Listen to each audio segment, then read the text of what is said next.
What's up guys, my name is Mike, welcome back to the YouTube channel. Today we're continuing having a look at OverSimplified's video on the French Revolution. This is part 2, part 1 went up yesterday, so if you haven't seen that, go check that out please. But I'd just like to start off again by thanking all of you who have subscribed, who have commented, who have liked. I just thank you ever so much, it helps the channel grow, and that's what I really want to do, because the bigger this channel gets, the more it grows, the more engagement I can get with you guys, the better I can make this be. So I hate to do this, I hate to beg, but if you have subscribed, we're nearly at 800, so once I get to 1,000 I have a few more options, so I'd really appreciate it if you're not subscribed if you could do so. And if you liked the video or you have more feedback or suggestions or anything like this, then please a like or a comment is appreciated. It just helps the video with the algorithm and things like that get out there, and the more people it reaches, the more feedback I get, the more involvement I get with you guys, and hopefully the better I can make this channel, because I want to make this channel the best that it can be, but the only way I'm going to do that is with you guys' help. But yeah, so without further ado, part 2 of French Revolution by OverSimplified. Let's get into it. Yeah, so French Revolution part 2, I really enjoyed the first part and I'm just looking forward to get straight into the second part. As I said, what I imagine is probably going to be said in this part is probably the Reign of Terror and the various things with that, you know, September massacres, and probably the kind of the beginning of the Revolutionary Wars, with France basically trying to take on the entire world at once. But let's get straight into this. Closed captions are on, so let's go. King Louis and his family were now in the Tuileries Palace in Paris, where for the next couple of years, he watched as the revolutionary government began to strip away his power. And fearing for his safety, he had to stay on their good side. Hey, look who it is. It's my favorite revolutionaries. Yep, I'm your #1 fan. What can I do for you? Hey, King Louis, so we've made a few decisions. First, all of your friends in the nobility are going to have to pay taxes the same as everyone else. Great idea. I love it. And as a side note, the tax money can no longer pay for all your lavish parties. Great. I hate those parties. They're so awkward. And also, we're taking away your Porsche. Oh, come on! I mean, yay. The king continually found demand after demand being made of him to prove his support for the revolution. On one occasion, a mob would invade the palace and demand he wear the revolutionary bonnet. This is the face of a man who is definitely pretending he wants to wear that bonnet. Now, around here. Okay, so I just want to mention something quick, that a lot of people think that the French Revolution was this super rushed thing. And although I said it was chaotic in the first part, there was kind of a lengthy time period between the initial revolution to the point where Louis actually goes to the block. You know, it wasn't this instantaneous string of events that King Louis went from top of the world to head in a basket. You know, and as I said, to a large extent, the revolution intention wasn't to kill the king. It wasn't even necessarily to depose the king, but rather just to kind of have some sort of reform or check on his powers. Again, to bring up Britain, moderates from Britain commenting at the time on the French Revolution, there was a lot of comments who basically said that the French Revolution they saw was just the French trying to mimic the kind of the glorious revolution that we had in Britain, and try and kind of have that that constitutional monarchy rather than absolutism. And I just wanted to comment as well, if I go to, where is the bonnet? There we go.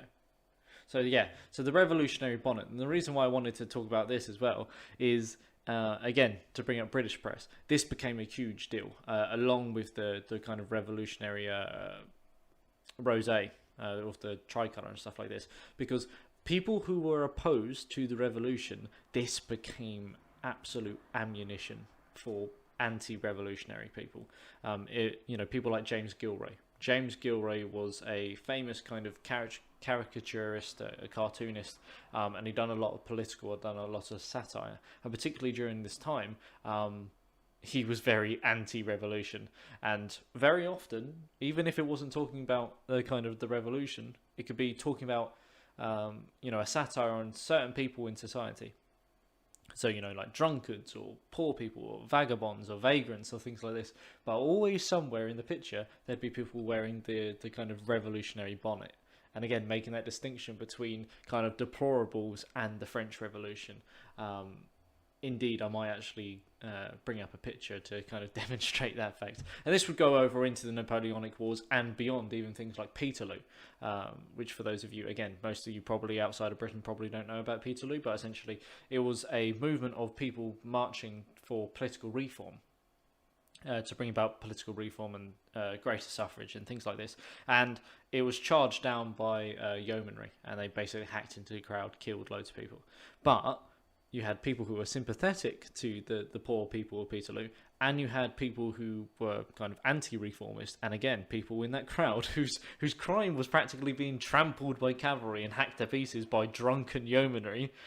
Several people in those crowds were drawn to have the revolutionary bonnet, the revolutionary tricolour, to try and again force that issue of making that connection between kind of deplorables and the French Revolution. So a little bit of a tangent, but it's just a cool little The face tidbit. of a man who is definitely pretending he wants to wear that bonnet. Now around here, I want to mention that one thing King Louis had a problem with was people constantly raiding his palace. But one thing he didn't have a problem with was raiding noobs on this video's sponsor, Raid Shadow Legends. Was I? Oh yeah. Seeing the situation rapidly turning against him, the king decided it might be a good idea to leave France and mount a campaign to retake his country from abroad. Luckily for him, he was married to an Austrian, so on the night of June 20th, 1791, the king and his family disguised themselves as Slightly servants wrong Austrian and flag, attempted but to okay. flee to the Austrian Netherlands. The royal carriage made a stop in the town of Varennes, and the postmaster there was like, "Hey guys, what's up? Where are you off to? We are but a collection of inconspicuous servants heading for the border for no particular reason at all." Say, you, the fat one, you look kind of familiar. Aren't you the king? Nope. Let me see your passport. It says here you're King Louis the 16th. Nope, not me. Take him away, boys. The king was promptly returned to Paris, but now the jig was up. His lack of support for the revolution was clear to all, and many considered him a straight-up traitor who tried to abandon his people. As a result, the new constitution of 1791 completely reduced his powers to that of a simple figurehead, a constitutional monarch. However, radicals, such as those in the Jacobin club, were outraged that the king wasn't to be removed Robespierre. entirely. So a month later, these radicals staged a protest on the Champ de Mars, calling for the king's removal. The government of Paris feared an insurrection was mounting, and they sent the military to disperse the crowd. The confrontation escalated and resulted in the Revolutionary National Guard firing on a crowd of revolutionaries. It was a massacre. The incident exposed a deep division within the Brotherhood of the Revolution. On one side, the moderates who wanted to keep the king as a figurehead. On the other, radicals who wanted to see the king deposed and heads roll. In the wake of the massacre, these radicals received a wave of support. And speaking of rolling heads, one form of equality the revolution introduced was equality in execution. This meant no more torturous drawing and Guillotine. quartering, no more inhumane hanging. They wanted all criminals, regardless of economic status, to receive the same penalty, a quick and painless one. Luckily, a man by the name of Dr. Joseph Guillotine had an idea. A heavy blade that falls like thunder. The head flies off, blood spurts, and the man is no more. The guillotine, otherwise known as the National Razor. Yeah, so the National Razor, a fairly morbid nickname. But yeah, I just want to speak briefly, because I didn't want to pause it mid-flow there, is Louis and Marie Antoinette trying to flee. It was kind of the straw that broke the camel's back. There was already, as I said, the Jacobin club and stuff like this, dissidents basically saying that what the king wasn't good enough. He needed to be gone, permanently, essentially. And but again, there was a degree of moderate support who was just like, no, constitutional monarchy is fine. And so when he was caught escaping, caught right at the border, which makes you wonder what could have happened had he escaped. Would there have been would the revolution have lasted? Would a coalition of other powers kind of come in and put it down? But as I said as well, now that you have this issue that happens quite a lot with kind of rebellions or insurrections or revolutions, is the power vacuum that you create by removing the kind of head of state or the government or whatever analogy you want to use. That by removing the powers that be, you create a power vacuum. And sometimes the more successful kind of rebellions, revolutions, is when that vacuum is filled with a single unified kind of goal or ideology. But what happens more so often, and happened kind of in the French Revolution, is that power vacuum was filled with various other factions, all trying to kind of fill that vacuum at once. And particularly with the French Revolution, it's as this video said, it's filled predominantly with the Jacobin club, which are the radicals, and the more kind of moderates. Later on, kind of Danton, particularly, far later on, would kind of become another faction in that, which didn't go very well. But yeah, the guillotine, I feel like we're going to be hearing a lot of that in this video. The guillotine made its debut in 1791 as the new form of execution. The writings of Marat and others continued to call for the execution of anyone suspected of working against the revolution. For him, this included some members of the clergy and nobility who had previously benefited from the cruel system of inequality that existed before the revolution. In many parts of the countryside, local lords had found themselves become a target. Sire, the peasants, they're revolting. Oh, come on, that's a bit harsh. Sure, they smell a bit, but I wouldn't say they're revolting. Oh, yes, I see what you mean. Increasingly, these French aristocrats began fleeing France to find solitude in other parts of Europe. And once again, fear began to take hold. The privileged classes of these foreign nations didn't like what they were seeing because they feared revolutionary ideas may spread to their own lands. The National Assembly, actually now the Legislative Assembly, feared that these nations may decide to attack. Then why don't we attack them first? No, you idiots, we are definitely not ready for war yet. Did somebody say something? France declared war on Austria in April 1792 and immediately got pummeled. It also didn't help that Austria's ally, Prussia, joined in the fighting. The Prussian Duke of Brunswick posted a letter warning the revolutionaries that if anything happened to the king, he would burn Paris to the ground. The Duke's letter proved to be a massive success in inspiring the people of Paris to do the exact opposite of what he intended. They were enraged by the threat, and on the 10th of August 1792, the tension in the city exploded, and a mob stormed the king's palace. Fighting broke out between the revolutionaries and the king's Swiss guard, with casualties in the hundreds. King Louis fled and took refuge in the chamber of the Legislative Assembly, where Robespierre and his radical Jacobins were gaining ever more power. Given the developing situation, the chamber decided to hold a vote, and in what some considered to be a second revolution, it was decided to suspend the monarchy entirely. Definitely. King Louis XVI was now just plain old Louis, and he was sent to a prison cell where an eye could be kept on him. A month later, the newly established National Convention officially declared the French Republic, and society underwent a massive change. Enlightened ideas of democracy and equality were being implemented, but very quickly, these ideas seemed to become secondary to fear, paranoia, and a thirst for blood. The new republic began working to violently remove any semblance of the old royalist regime. The church became a prime target. Priests who refused to take an oath to the revolution were deported or arrested. A new state-sponsored atheistic religion named the Cult of Reason was created as a replacement for the Catholic Church. Notre Dame, along with many other churches, had their religious treasures destroyed and were converted to temples of reason. Even the Christian calendar didn't survive, as a brand new revolutionary calendar was soon introduced. Hey honey, I'm home. Yeah, whatever, jerk. Whoa, what's wrong with you? You forgot. Forgot what? Everything. This entire year. My birthday was on the 3rd of Germinal, our anniversary was the 12th of Thermidor, and you promised that in Freimaer, we'd go on a romantic weekend trip to Venice. No, I said we'd do that in December. December hasn't been a thing for years. The government... Okay, yeah, so... so the Duke of Brunswick, his letter...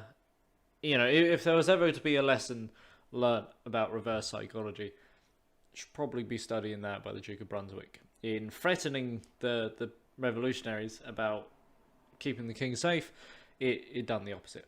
And, it basically test my bluff. But the thing that really sits ill with me, what I just mentioned there, is the kind of the ransacking of churches and religious places.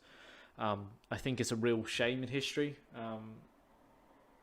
As I said, somebody who adores history, who adores the past, I really hate to see historical things destroyed. It's a bit like what ISIS were doing in recent years with blowing up the kind of the historical sites and stuff like that in the Middle East. Because you're losing that story, and particularly the historical relics. A lot of the relics that weren't destroyed were melted down, into their base metals for recasting into other things.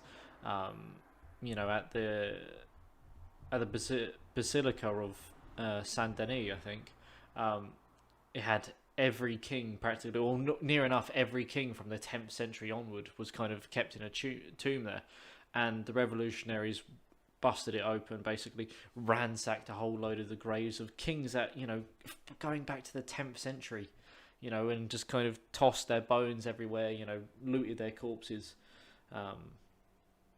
You know, and even the roof of Saint Denis itself, because it was made out of lead, had its tiles ripped away and melted down to be casted into bullets, or into musket balls rather. You know, so even what the revolutionaries didn't kind of loot or steal, the weather took damage on. You know, and as I said, that's the one that does me, is because by destroying history, you're destroying kind of that story of the past. The government of Paris, now under the control of the radical sans-culottes, began rounding up suspected enemies of the revolution and sending them to prison in the thousands. Naturally, a large number of those arrested were members of the clergy and aristocracy. As France's foreign enemies continued to close in, panic spread. Georges Danton made impassioned calls for men to defend the Republic, and tens of thousands of troops left Paris for the front lines. However, in their absence, Paris was left to its own devices. As enemy troops arrived in Verdun, the people of Paris feared that their crowded prisons were becoming a breeding ground for counter-revolutionary conspiracy. What would happen if the Prussians reached Paris and freed the aristocrats? Marat believed he knew what would happen. The aristocrats would enact their vengeance on the people. Fearing those they had already imprisoned, mobs descended on Paris's prisons. They broke in, and during the brutal September massacres, aristocrats, priests, and others were tried and executed on the spot. Even women and children weren't spared. With over 1,600 victims, word of the massacre spread across Europe. One British newspaper wondered, are these the rights of man? Is this the liberty of human nature? But there was still one man in particular. So I just wanted to pause there to talk about the September massacres. So again, this is the situation that we have where fear becomes kind of a controlling. And again, to draw a parallel to the Russian Revolution, when the White Army was kind of nearing where Nicholas II was, that caused fear, paranoia that Nicholas II might be freed, and so they killed Nicholas II. And a similar thing here happened within Paris. And this fear was, again, emboldened by Marat kind of being the thorn in the side of reason or rationality, where he basically implored people to defend Paris, but on their way, before leaving their homes, they basically eliminate counter-revolutionaries. So Marat was essentially calling on the everyday person to defend Paris, but also kill anybody who they think might be against the revolution. You know, because that's the actions of a rational person. But again, this fear, the Parisians were fearful that the Prussians might get to Paris or other surrounding countries, because it happened not only in Paris but across the country, and free prisoners, and the prisoners would then join the kind of anti-revolutionary army. Some of these prisoners were members of the Swiss Guard, and so you could argue that there perhaps is a legitimate fear there, but the majority of those people weren't. You know, and it resulted that in just over 4 days, over half the prison population of Paris was dead. You know, not in prison, dead. And as I said, I don't quite actually know either the fear or the threat posed by women or children or young girls. I'm just trying to think of particularly the hospice of Salpêtrière, which you know is a hospital, where tens of women and young girls were murdered by the mob and raped by the mob, because apparently they were anti-revolutionary, which again is just a hallmark of the French Revolution. You know, and this would be a propaganda storm as well for abroad. You know, we've already spoken about the kind of fear of abroad. You know, France is at war with some major powers in Europe, and there's this fear from the aristocracy of what if this happens here. So there's anti-revolutionary sentiment growing, and the September massacres particularly would be a huge propaganda storm for anti-revolutionary. In fact, I'm actually just going to pause this here and bring up a print by James Gilroy, because I remember one that he done on this about the September massacres. So I'm just going to do that quick and just speak about that briefly. Yeah, so this is one of those such prints that I said by James Gilroy, and this was written in the aftermath, or this was made in the aftermath of the September massacres. I found this on the Fitzwilliam Museum. I will put a link if people are interested in the description to this. But yeah, so as you can see from this, it supposes what I said earlier, the revolutionary bonnet, the little revolutionary kind of posset there, you know, depicting these kind of creatures, so you dare not even call them people, because this was published immediately after the September massacres, and it's supposed to show this family that was normal, but the revolution has turned them into kind of cannibalistic monsters, devouring the victims of the massacres. And so you can see, babies eating what appear to be entrails or stuff like this while wearing the revolution. They're saying that this revolution has corrupted even children. They're sitting not on chairs, but they're sitting on corpses and the wealth that they have gotten by killing the rich, and it's kind of demonstrating and showing how much the French Revolution has flipped society upside down, when the fact is as well, if you also look at the top of this screen here, you have a pig. So these people actually have food, and yet they're choosing to eat people. And, you can see the gnarled teeth and things like this. Animalistic. And this is the type of thing, this woman in the background as well is, kind of butchering a baby. And that's the kind of image of war. You have a person being hung in the background.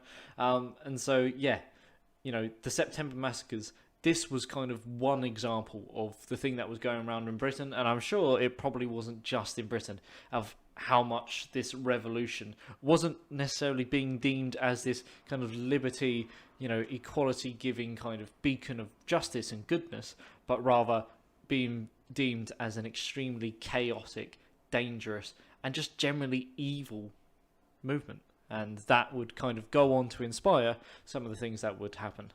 But that's getting ahead.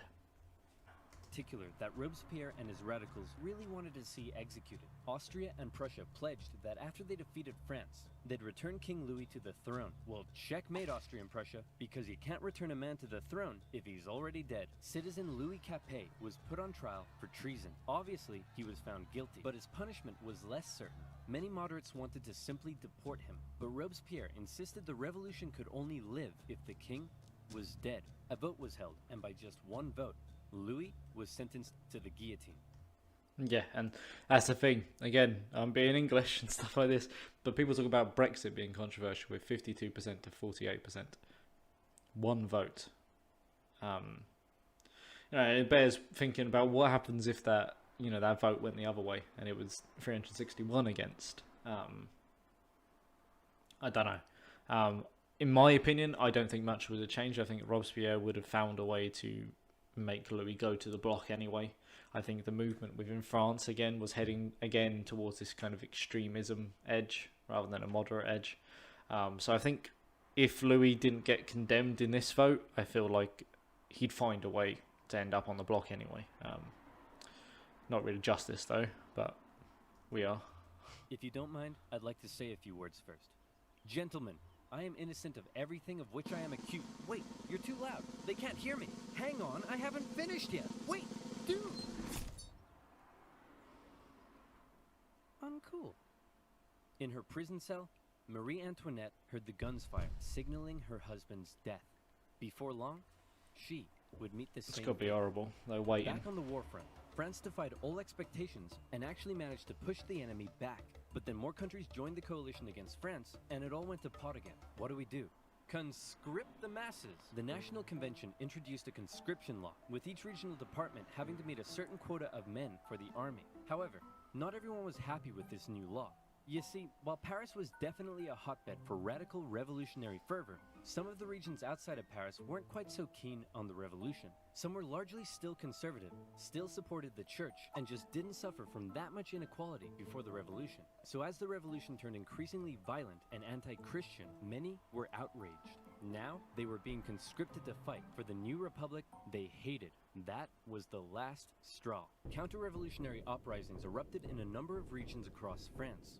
Some would last for years, such as in the northwest, where a large-scale uprising was led by the Owls. Why were they called the Owls? Because their leader was named Jean Owl. Why was he called Jean Owl? Possibly because he could do a really good impression of an owl. Really? That's what we're going with? Owls? Just because this guy can do an impression of one? Hit him with it, Jean. Hoot, hoot. Yeah, okay, that's pretty good. The Chouannerie uprising lasted all the way until 1800. In the summer of 1793, the southern city of Toulon invited the British Navy over for some tea and crumpets. and then they asked if they'd possibly like to stay and occupy the city. Being an important naval base, this was a heavy blow to the Republic, who sent a relatively unknown young captain by the name of Napoleon Bonaparte to help stage the siege of the city. Toulon was recaptured by France in the winter, and for his service, Napoleon was promoted to the rank of Brigadier General. Yeah, so just to do the little lone chap, that Napoleon. Don't think he ever went on to do much else. But yeah, so at Toulon was kind of where he really kind of came to power. I don't want to go into too much detail here because I am going to check out the Napoleonic Wars videos. But at Toulon particularly, his affinity for artillery was already very evident. He positioned his guns so that they could dominate the harbour, and that essentially forced the kind of British ships to evacuate the harbour, and Toulon fell. And as a reward for this, as they said, he would get promoted, but he'd also be put in charge of artillery in France's army of Italy, which he would then go on to have many successful campaigns as part of the Italian campaign. The most infamous counter-revolution, however, occurred in the Vendée region. Throughout 1793, revolutionary forces clashed with the region's Catholic and Royal Army. The Republic defeated the counter-revolution through cruel pacification. In particular, General Jean-Baptiste Carrier committed brutal atrocities. Horrible crimes. In one instance, he had thousands of civilians, priests, women and children tied to ships, which were then sunk. Yeah. Carrier would later be found guilty of war crimes and executed. Back in Paris, the government was still dominated by moderates. With the war going badly, revolts in the provinces, and the economy getting worse, it seemed the government just wasn't doing a very good job. Radicals' fear for the safety of the revolution intensified, and Marat even began calling for the moderates in the government to be executed. In return, the moderates called for the arrest of Marat.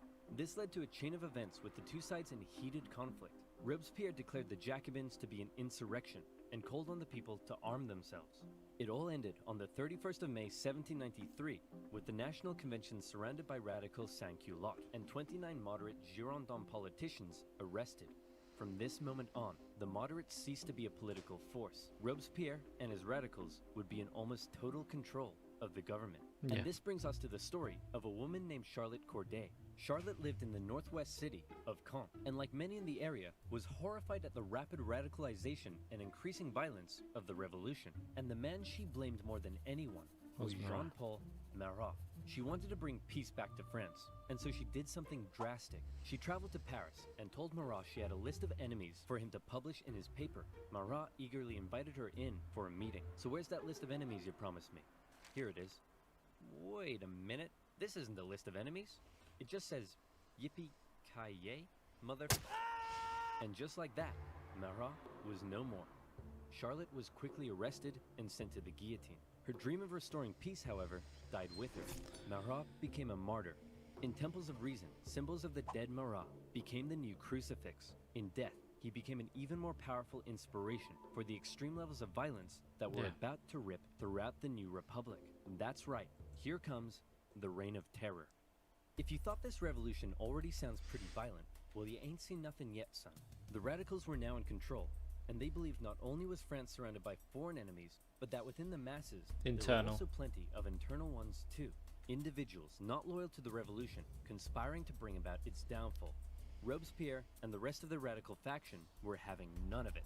A new committee of public safety was established with 12 members. Its purpose was to protect the new French Republic from its enemies, and it basically became a 12-man dictatorship with Robespierre as its leading voice. The Revolutionary Tribunal was also reinstated, a special court created to streamline the process of trying suspected enemies and handing out their death sentences. With these two new institutions, Robespierre wanted to scare France's enemies straight. In September 1793, it was announced that terror would be the order of the day. In other words, fear had become official government policy. Legitimately. From then onwards, we enter into the period known as the Reign of Terror. Spies and secret police were everywhere and watched the people closely. France's public had to be extremely careful what they said and how they behaved. Obviously, criticizing this new system, or the government, would quickly have you sent off to the guillotine. But that's not all. Even the most minor offense could have you tried before the Revolutionary Tribunal. Hello, Citizen Martin. Hello, Monsieur Dubois. Monsieur? Did I just hear you say Monsieur? That's the old style of address, my friend. To the guillotine! You know what? I didn't like him, but I do feel kinda bad for the king and his family. Oof, expressing sympathy for the royal family, are we? To the guillotine! 12 sous for a loaf of bread? That's way overpriced. To the guillotine! Man, this bread line is taking forever. To the guillotine! And you look like you're thinking anti-revolutionary thoughts. To the guillotine. Max, we're sending way too many people to the guillotine. To the guillotine! Chop, chop, chop, chop, chop, chop, chop. Yeah, so just pausing there because I just want to talk about the Reign of Terror, because it makes George Orwell's 1984 almost look plausible. It doesn't make it seem so as outlandish, because that wasn't an exaggeration. Oversimplified, kind of comedic, kind of humorous type of videos, but that was the type of things that people were being sent to their deaths for. Particularly as part of the Reign of Terror, you had the Law of 22, which meant that charges could be brought for anything, which included stuff like slandering patriotism, which, what does that mean? Corrupting public conscience was suitable to be tried for death.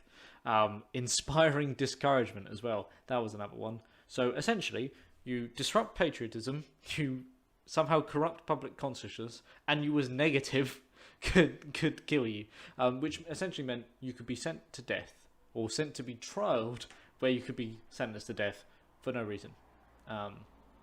It also placed an obligation on citizens to essentially rat each other out, lest they be kind of ratted out themselves by another person and become an accomplice to that first person and then be tried to death. And also, so this sounds outlandish, right? But I haven't actually got to the stupid bit yet. There was only two results of the tribunal, and this was acquittal or death. So there was no middle ground, and particularly, the accused was not allowed a defence. The only thing that the accused could have to defend themselves was their own words. So these trials that are deciding the lives of people, whether somebody lives or dies, all comes down to the accusations labelled at the accused, and the accused has to defend themselves. And you're talking about, remember, we're not talking about lawyers, we're not talking about, generally speaking, on the whole, educated people who understand law and legal practice. You're talking about normal people who have to defend themselves in a court of law to save their own lives. Mental. And as I said, I think the Reign of Terror cost the lives of about 40,000 people. It was insane.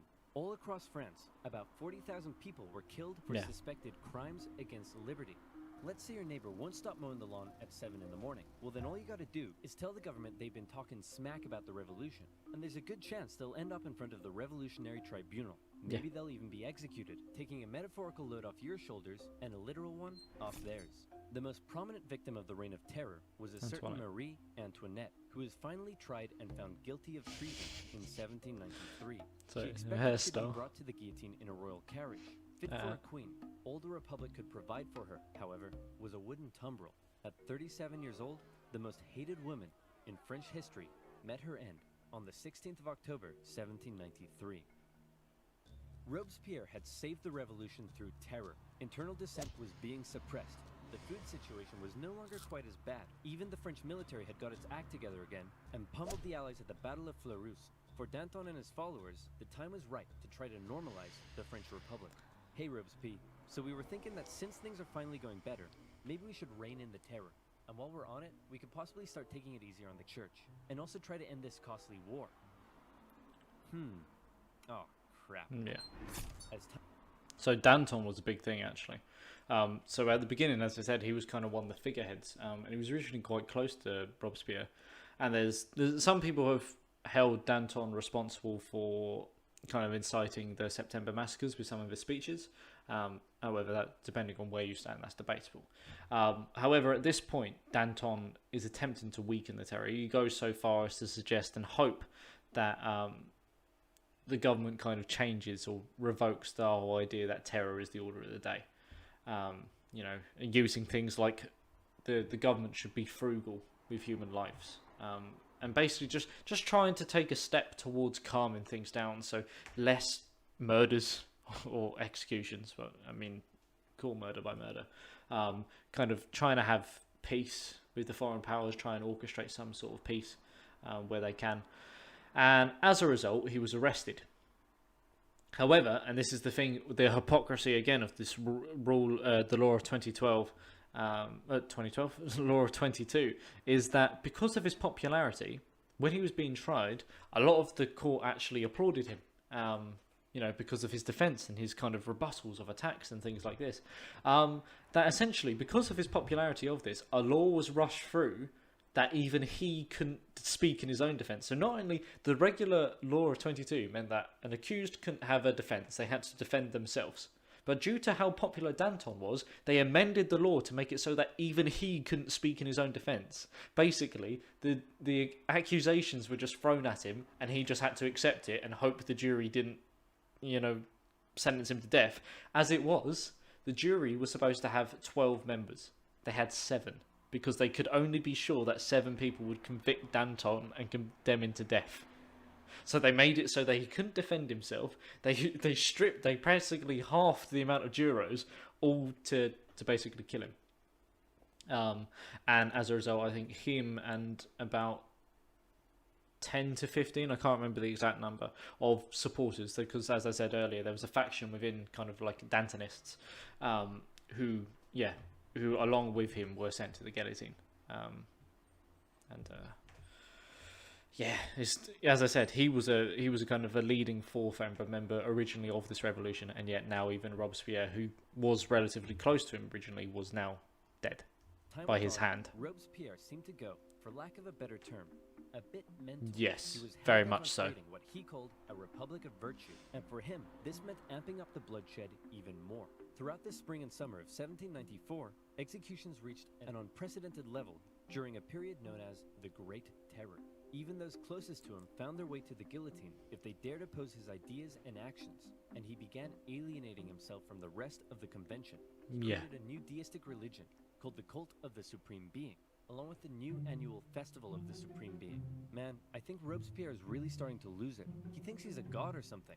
Nonsense. Sure, he's gone a little extreme, but he doesn't think he's a god. My children, bathe your immortal souls in the virtue of my republic. Okay, yeah, he's completely lost it. Robespierre's ultimate mistake, however, came on July 26th, when he made a speech to the National Convention, in which he said this: I have in my hand a brand new list of enemies to be sent to the guillotine, and many of you are on this list, but I'm not going to tell you who yet. What do you think of that? I think we should send Robespierre to the guillotine first. All in favor? No. Yeah, so probably wasn't his brightest move. And I think, similar to, to call up the kind of old Greek or ancient tragedies, hubris. Hubris killed him. And that genuinely happened. He, in this kind of paranoid writing, he went on this long tirade at, basically in front of the entire committee, and basically said, there are traitors of you among us who are holding back the revolution near enough. I'm paraphrasing. And he basically said, and there needs to be a purge. And people, rightfully kind of worried, said, well, can you name those who were accused? And he refused. He completely refused to say, no, I'm not saying it. And basically, then several members of the committee essentially agreed and said, if Robespierre wasn't dead, they would be. And so they went to arrest him. But before they arrested him, they went out and arrested a number of his kind of key support bases. So like people who were really big in the media, who was really ardent in supporting of him. Different kind of leaders in the house and stuff like this, who would provide him. So they arrested them first, then went for him. So essentially, when it actually came to kind of trialing him or getting at him, he had no leg to stand on. And as a result, when they actually kind of tried him in public, or went for him, he had no support from the house. For one, he struggled to speak because it took him by complete surprise that the tables were being turned on him. And after he's been attacked by numbers of the house verbally, not necessarily physically, although that did happen, he stammered. And it's where Danton was a big deal, because one of the representatives said the blood of Danton chokes him. And so he was desperate at this stage, Robespierre, and he kind of went to the different representatives in various different blocks, appealing for their support. Particularly, he appealed to the left, and at this time, people are now emboldened that tables have turned, and suddenly their own grievous of people that he's killed that they liked or they were favourable of suddenly comes out. So as I said, some people have already said the blood of Danton chokes him, and when he appealed to the kind of the left of the kind of the house, they brought up the fact that Robespierre basically sent the Marquis de Condorcet to his death, and so they shouted him down as well, and eventually led to Robespierre being found guilty, and him along with, I think it was the 21, as they're known as, the 21 Robespierrists, were ironically condemned under the law of 22, which Robespierre and his friends had actually imposed in the first place. So by using their own backwards judicial kind of law, they was condemned by it, and they lost their lives because of it. 2 days later, Robespierre became the final victim of the monstrous terror and paranoia he had created. Yeah, and this would be called Many as the historical accounts of Thermidor. the revolution end here with the death Thermidor of response. Robespierre and his terror. But the revolution officially continued for another 5 years, until 1799. So what happened between now and then? Well, after the fall of Robespierre, a more moderate political group called the Thermidorians took control of the convention. They wanted to restore stability to the government. Now, Robespierre's allies and other radicals who had fueled the terror themselves became now the on the target block. of political suppression. Bourgeois street fighters took on the radical sans-culottes in the streets during a period named the White Terror. In 1795, the Thermidorians drafted a new constitution and created a government called the Directory, with the purpose of preventing power from being able to fall into the hands of a single individual again. As this new government was being established, royalists who wanted to bring the monarchy back to France saw this moment as an opportunity to strike. They staged an insurrection in Paris and battled with the National Guard in the streets. Luckily, one Napoleon Bonaparte happened to be in Paris at the time, and he took control of the situation, firing on the crowd and putting down the insurrection. From this moment on, the people of Paris would never again be able to stage a popular uprising and lost their control over the revolution. For his actions, Napoleon became a general and was sent to take control of the French armies in Italy. The new Directory remained a fairly ineffective government for the remainder of the revolution. It was plagued with corruption and struggled to keep the economy afloat, and as a result, wasn't very popular. For the people of France, with the strict social customs of both royalist France and the terror gone, they didn't really know what to do with themselves. Men no longer removed their hats when talking to women. Different classes began intermingling, and a publication began circulating that looked a lot like a modern dating app. It was social anarchy. Outside of France, the war continued. In 1795, France took the Netherlands, where they set up a puppet state. Then they negotiated both Prussia and Spain out of the war. The British attempted to land French royalists in the west to reinforce rebellion, but that plan failed. In 1796, the French planned a three-pronged attack with the aim of marching on Vienna and knocking Austria out of the war. The two northern armies were defeated and forced to retreat. However, Napoleon in the south, with groundbreaking military strategy, won battle after battle after battle. He pushed the Austrians out of Italy and began closing in on Vienna. The Austrians freaked out, and Napoleon oversaw the signing of a peace treaty. He had almost single-handedly knocked Austria out of the war, and by the way, he was only 28. So maybe it's about time you moved out of your mom's basement. Napoleon became a famed hero among the French people, but his aspirations were still higher. He briefly went off to Egypt and discovered a bunch of gnarly Egyptian stuff, but then the British destroyed his fleet and trapped his forces. Say, Napoleon, sir, you're not going to leave us here stuck in Egypt and return to France, are you? Nonsense, my boy. I would never dream of abandoning my loyal soldiers. Wow, what's that over there?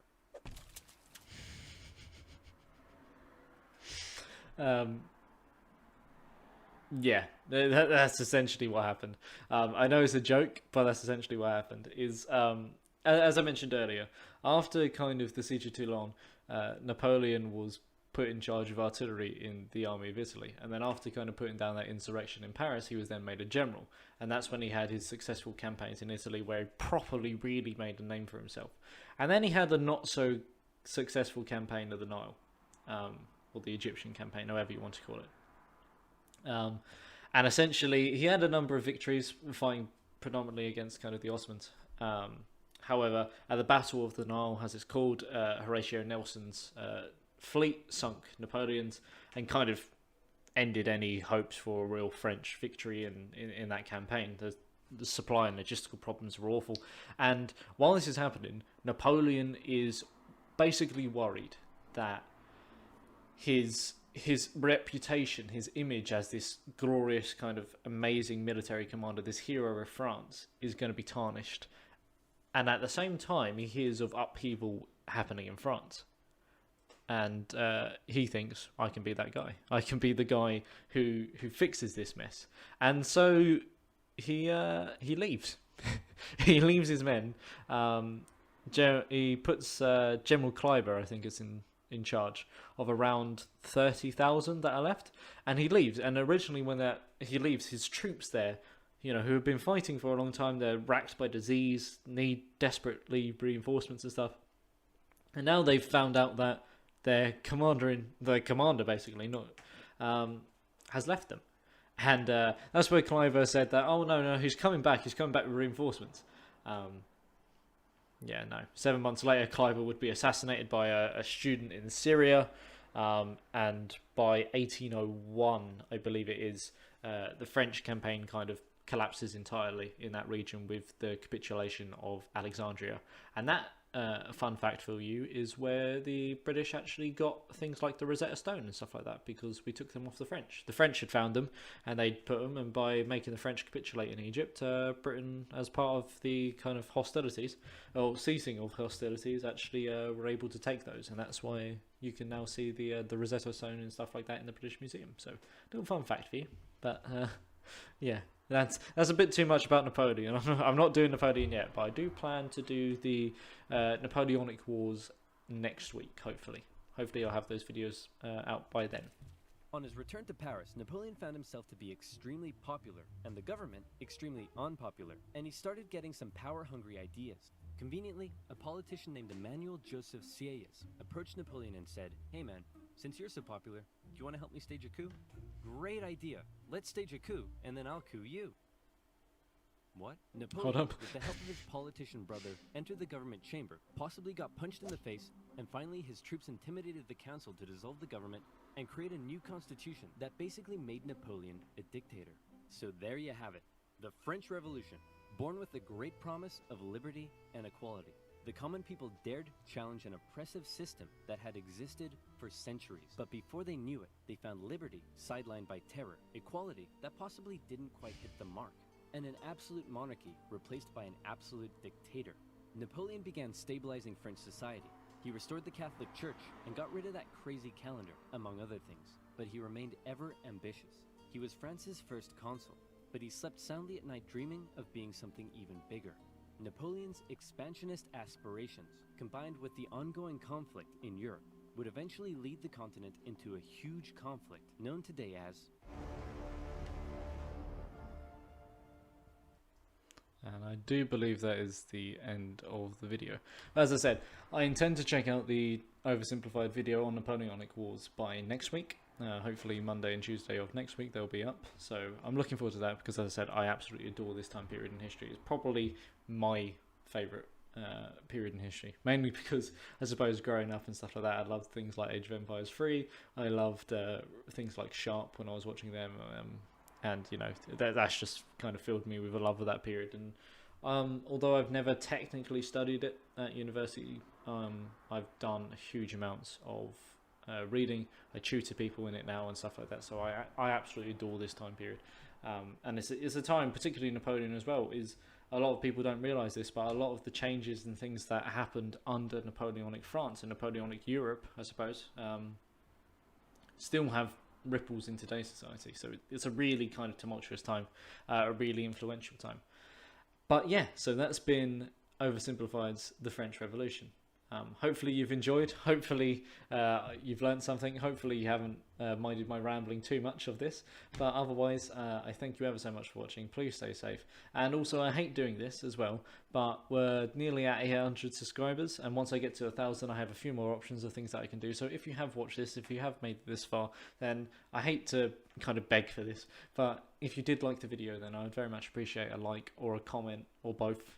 It just helps the channel grow with the YouTube system. And obviously, if you really liked what I done, then obviously if you could subscribe, that would also be wonderful, because again, it helps the channel grow, helps me, you know, do more things with you guys. Hopefully I can get to that 1,000 mark, and you know, that's what I wanted to be. I want this channel to be the best thing it can absolutely be, and I can only do that with you guys' help. But thank you ever so much for watching. Please stay safe, and I'll see you next time. Bye bye.